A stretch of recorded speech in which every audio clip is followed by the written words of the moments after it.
I'm just a guy who loves Disney and has way too much time on his hands. As always, if anybody from Disney is watching, please don't sue me. I'm here to rate, review, and describe all of your favorite things from the magical world of Disney. I'm File91e and welcome to my Disney news and reviews.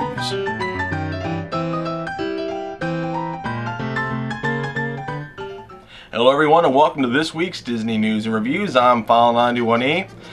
And a bit of an interesting week this week for me, guys. Not because anything that really directly happened to me, but the fact that I opened a new YouTube account. With the link to that account is right there. So just go right, you can click there, subscribe for me and all that stuff, especially if you're interested in movies and whatnot, because this is a separate account specifically designed for my my DVDs and whatnot. I'm going to be doing movie reviews that are non-Disney movies. All my DVD unboxings and pickups videos will be over there now. I just didn't want to get my File91e account too cluttered with that, so it really didn't bother me. But however, when it ever comes to Disney Blu-rays and unboxings and all that, I will post on both, just so you can have them on both. For instance, I recently unboxed this one. The link to that is bam right there. So just check that out. It's the unboxing for James and the Giant Peach. I recently got that along with some other movies, and you can watch that on my other account. So I'll keep these two links up for a little bit while I go into some other stuff, and then I'll put that over there, and then I'll go right into the news, and just click on the link, subscribe, whatever, do what you need to do. But in the mail, I got something. It's another D23 package, another D23 magazine. I was wondering when I was going to be getting this one. Pretty soon, I'm actually going to be getting this thing right here. It's pretty cool. It's a case, a quarterly case for all the magazines that I have. So it should be nice. But anyway, this one has Disney's Tangled on the front of it, along with this really awesome Walt Disney's Archive. It's a patch, and it kind of fits with what I'm doing, because I'm doing old Epcot rides this time. And this patch is one of the is the patch for the Land Pavilion. If any of you know anything about Epcot, back when Epcot started back in 1982, they had different logos for everything. I mean, like, Horizons had a logo, the Seas had a logo, and it all had a logo, and I really like that. I thought that was pretty cool, but I think it's very retro now, but that's still pretty neat. But anyway, this is the Land. They have all these other different ones. I'm not sure if you can see. So, let's see. Gotta give you a good look with that. And here is Tangled. I'll be reading this. Everything's about Epcot, Jungle Cruise, Tangled, different expos and whatnot. So yeah, and they're also talking about the D23 Expo. I'm going to try to actually go to this one. This is the one for next year. August 19th through the 21st. So I'll be going to Disney World next year, and hopefully the D23 Expo, which I'm really looking forward to. So, yep, that's my D23 package for this quarter. So it should, that was actually really cool. So yeah, I think that's it. Yeah. So without any further ado, let's get right to the news. The Tomorrowland Transit Authority has been renamed to the Tomorrowland Transit Authority People Mover. The original name for the attraction on opening day, July 1st, 1975, was the W.E.D. Way People Mover. It was renamed the Tomorrowland Transit Authority in 1994. Now, Disney says the reason why it was renamed back is because the People Mover ride system plays a very important role in Disney history and heritage, and it is for this reason that we have decided to restore its name here in the Magic Kingdom.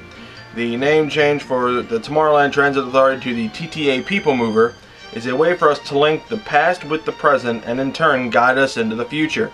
It is a way for all the promise and wonder that the word People Mover still holds to carry on into new generations. That's their reason. I like it's cool. I think it's cool. I like the old, the retro stuff. Viennapoli opened this past week to some fanfare at Epcot. There are many reviews going on out there, and I want to wait till I go down next year and eat it and try it to start judging. But from what I hear, it's very delicious and it's very cool and it looks delicious. I mean, come on, just look at that pizza. It's awesome. The Fountain of Nations at Epcot received a fresh coat of paint this week. But it is still performing normally during the work hours. And finally, Dinosaur at Disney's Animal Kingdom is set to operate at a reduced capacity for a few months, as one of the load-unload docks will be closed for refurbishment work. The work is expected to begin late next week, with a return to full capacity again late in October. So just keep that in mind when you're going down. If you like Dinosaur, because Dinosaur is one of the big, rides at the Animal Kingdom, so just keep that in mind for when you're going down. So without any further ado, let's get right to the reviews.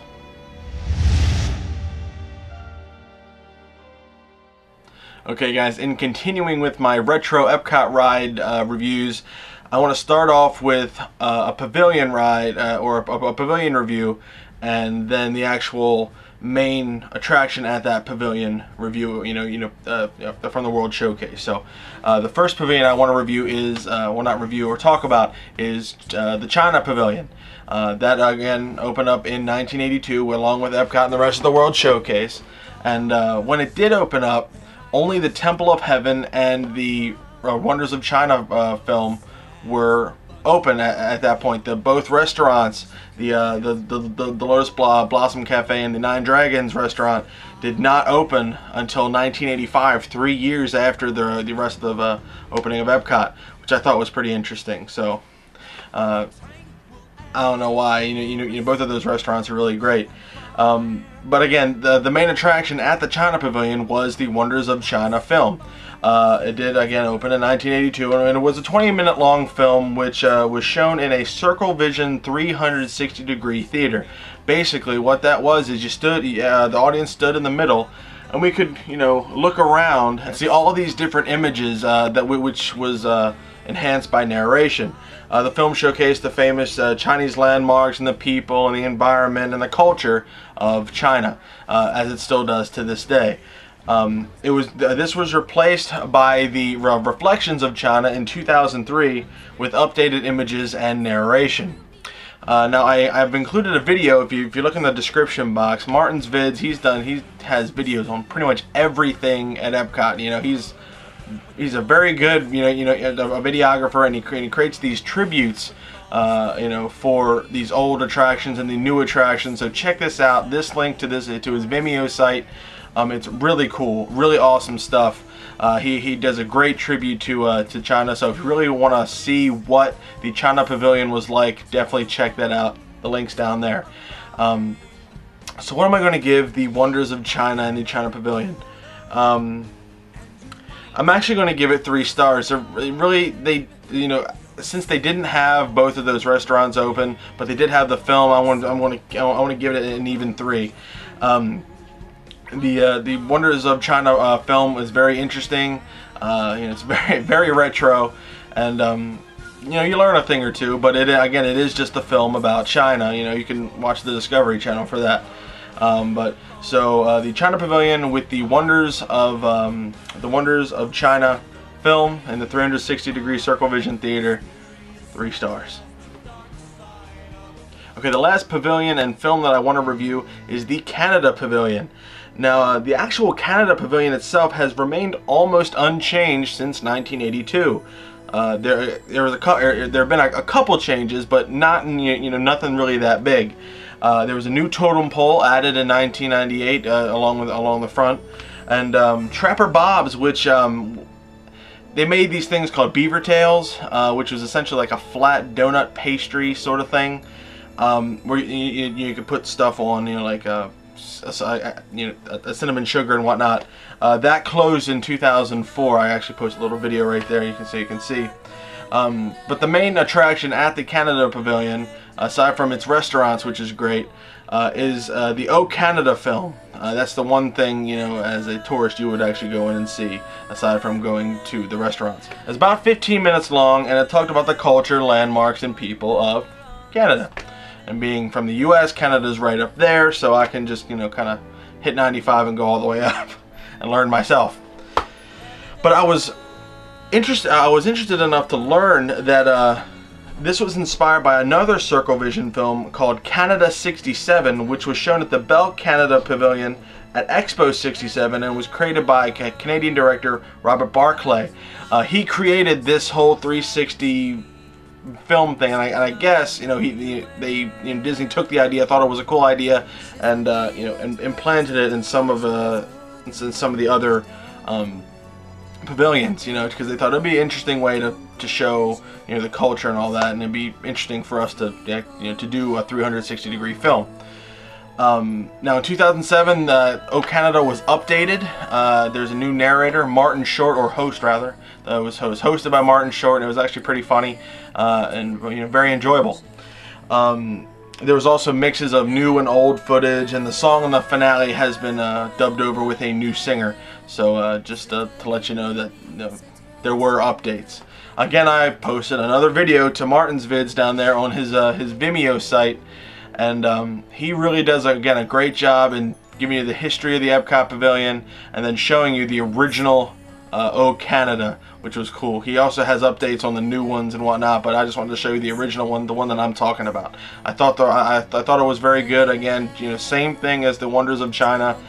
It was interesting enough to learn, but again, I can hitch a ride on I-95 and go up and see for myself. So I just thought that was cool. So what am I going to give O Canada and the Canada Pavilion at Epcot, the 1982 version? I'll actually give it 4. That pastry thing actually looked pretty good, and the fact that they took it out in 2004 really did, you know, kind of tick me off, because I would have loved to have tried those things, because I love pastries. I mean, obviously, come on, right? You know, so so yeah, and the fact that it's really cool. It has the steakhouse there, just the way it looks, the grand scale, the grandness of it is really awesome. The film itself is okay. It's a 3-star film. It is what it is. I think the Martin Short one is better just because his comedy is pretty funny. It's kind of like the Ellen's Energy Adventure. I think is better than the old Universe of Energy, just because I like Ellen's comedy. But that's a whole thing where you have to like the comedy in order to give it a better rating, I think. If you don't like it, then obviously you're not going to. But yeah, the Canada Pavilion and O Canada at Epcot, 4 stars, 1982 version.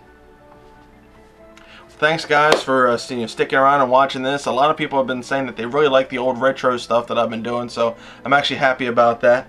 Again, check out these 2 links, you know, the unboxing of James and the Giant Peach and the link to my new YouTube page. And if anybody from Disney is watching, please don't sue me. I want people to go out and buy your products and enjoy it. And, you know, go to allears.net, touringplans.com, www.magic.com for all your latest and greatest Disney news. WaltDisneyWorld.com is a good place to go to for everything. And so yeah, check those things out. And I think that's it.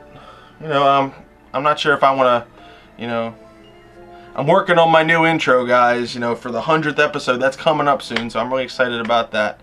But anyway, I'll be back next week for another Disney news and reviews. So again, subscribe to my new thing, please. New channel, it's awesome. Just do it because you like me. Bye, guys.